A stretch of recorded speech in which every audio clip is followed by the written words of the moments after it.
Аз съм Симона. Аз Поли. И днес ще снимаме клип "Какво е да бъдеш дете". Участват в театрални школи. И мисля, че всички са се катерили по дърветата. Има някои полезни моменти. Но ставаме и продължаваме да играем.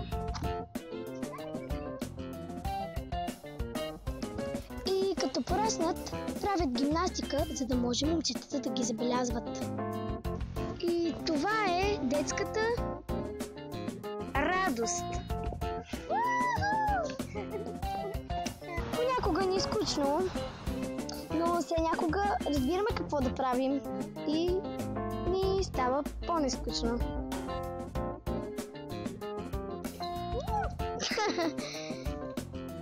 Остава В сърцата ни. абонирайте се за Поли.